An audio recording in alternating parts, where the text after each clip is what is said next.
अस्सलामुअलैकुम students, welcome back to अपना टीचर.com। आज हम बात करने जा रहे हैं movement versus shift in supply curve. ये बिल्कुल उसी तरह की वीडियो है जो हमने movement versus shift in demand curve पढ़ा था, उसी तरह की एक वीडियो है और इससे सवालात आते हैं, इसलिए ये वीडियो बनाई जा रही है कि movement versus shift in supply curve क्या होता है, इसमें डिफरेंसेस क्या हैं और एक और नाम इसका change in quantity supply versus change in supply. तो हम इसको पढ़ेंगे कि इसके डिफरेंसेस क्या हैं और इसको डिटेल में डिस्कस करेंगे आज। तो सबसे पहले हम डिस्कस करते हैं change in quantity supply. Change in quantity supply क्या होता है? चेंज इन क्वांटिटी सप्लाई वो चीज़ें होती हैं कि सप्लाई में फ़र्क आना बिकॉज ऑफ प्राइस। मतलब कि यहाँ पर कौन सी चीज़ एप्लीकेबल है? Law of supply. जो हमने लॉ ऑफ सप्लाई पढ़ा था, जिसमें हमने इस बात को डिस्कस करा था कि प्राइस के बढ़ने से सप्लाई बढ़ रही है। तो यही बात चेंज इन क्वांटिटी सप्लाई कहता है कि सप्लाई में चेंज आना विद रिस्पेक्ट टू प्राइस। तो वो किस पे बात करते हैं हम? चेंज इन क्वांटिटी सप्लाई में। इसी तरीके से चेंज इन सप्लाई है। चेंज इन सप्लाई क्या होते हैं? सप्लाई में चेंज आना नॉन प्राइसिंग फैक्टर की वजह से। किस वजह से? प्राइस के अलावा जो फैक्टर्स हैं, जो बिल्कुल हमने लास्ट वीडियो में पढ़े थे, जिसमें हमने बात करी थी कि सप्लायर्स की expectations, number of sellers, price of related goods, इन सब की वजह से सप्लाई में जो चेंजेस आती हैं वो क्या होती हैं? Change in supply. मतलब कि सप्लाई में जो भी तब्दीली आ रही है, प्राइस के अलावा फैक्टर्स जो हैं, जो हमने लास्ट वीडियो में डिस्कस करे थे, वो हम बात करेंगे चेंज इन सप्लाई में। तो हम इसको देखते हैं कि चेंज इन क्वांटिटी सप्लाई क्या कह रहा है। ये बिल्कुल वही सेम ग्राफ है जो हमने सप्लाई कर्व पढ़ा था, बिल्कुल सेम वही चीज़ है। अब यहाँ देखिए, प्राइस 10 थी तो क्वांटिटी सप्लाई 100 हो गई, प्राइस 20 थी क्वांटिटी सप्लाई 200 हो गई, प्राइस 30 थी क्वांटिटी सप्लाई 300 हो गई। मतलब जिस तरीके से प्राइस बढ़ रही है, सप्लाई क्वांटिटी सप्लाई आपकी इंक्रीज होती जा रही है। तो सप्लाई कर्व जो था वो सेम यही बता रहा है कि प्राइस बढ़ रही है, सप्लाई आपकी बढ़ती जा रही है।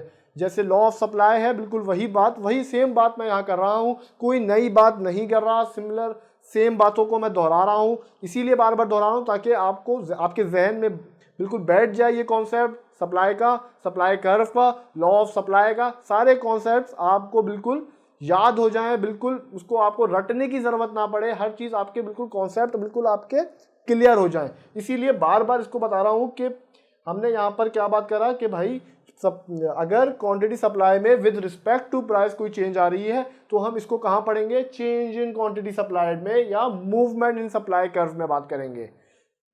इसी तरीके से इधर आ जाए, यहाँ पर हम बात कर रहे हैं चेंज इन सप्लाई की, कि अगर सप्लाई में प्राइस के अलावा किसी फैक्टर्स की वजह से चेंज आ रहा है। जैसे आप यहाँ देखें कि प्राइस यहाँ पर कांस्टेंट है। क्यों कांस्टेंट है? क्योंकि यहाँ पर हम बात कर रहे हैं नॉन प्राइसिंग फैक्टर की। किस फैक्टर्स की बात कर रहे हैं? नॉन प्राइसिंग फैक्टर्स की। मतलब कि वो फैक्टर जो प्राइस के अलावा है, like price of substitute goods हैं, फिर सप्लायर्स की एक्सपेक्टेशंस है, कॉस्ट ऑफ प्रोडक्शन है जो मेजर पोर्शन है, उसके अलावा इनडायरेक्ट टैक्सेस हैं जो लास्ट वीडियो में हमने बात कर ली थी। तो यहाँ पर नॉन प्राइसिंग फैक्टर्स की वजह से अगर सप्लाई में चेंज आ रहा है तो वो हम कहाँ डिस्कस करेंगे? शिफ्ट इन सप्लाई कर्व में, चेंज इन सप्लाई में। ये आप देख लें यहाँ पर कि प्राइस 20 है, कांस्टेंट है, क्योंकि प्राइस है ही नहीं, नॉन प्राइसिंग फैक्टर है, यहाँ पर लॉ ऑफ सप्लाई एप्लीकेबल हो ही नहीं रहा। तो यहाँ पर क्या हो रहा है? सप्लाई जो है आपकी बढ़ रही है, यहाँ पर सप्लाई बढ़ रही है, यहाँ बढ़ रही है, यहाँ सप्लाई की क्वांटिटी फिर बढ़ गई और यहाँ पर सप्लाई की क्वांटिटी डिक्रीज हो गई, मतलब नेगेटिव में आ गई। यहाँ बढ़ रही थी, यहाँ भी बढ़ रही थी, यहाँ डिक्रीज हो गई, 400 यूनिट से 300 यूनिट्स पे आ गई। तो हमने क्या करा? उसको यहाँ पर शिफ्ट कर दिया। जब जब सप्लाई बढ़ रही थी तो सप्लाई कर्व आपका राइटवर्ड शिफ्ट हो रहा था, राइटवर्ड शिफ्ट हो रहा था, और जब जब सप्लाई कम हो रही थी तो सप्लाई कर्व आपका लेफ्टवर्ड शिफ्ट हो रहा था, मतलब पीछे की तरफ आ रहा था। और इसमें एक बात और डिफरेंस समझने की है कि जब जब हम मूवमेंट इन सप्लाई कर्व या चेंज इन क्वांटिटी सप्लाई की बात करते हैं तो जो भी चेंजेस आती हैं वो एक ही ग्राफ में आती हैं। या तो ऊपर की तरफ जाती है, प्राइस बढ़ रही है, सप्लाई बढ़ रही है, तो ऊपर की तरफ जा रही है, प्राइस कम होगी, सप्लाई कम हो जाएगी। तो ग्राफ में अगर कोई इंपैक्ट आएगा तो वो नीचे की तरफ आएगा। वो ऐसा नहीं होगा कि हमें उसके लिए एक अनदर ग्राफ प्लॉट करना पड़ेगा।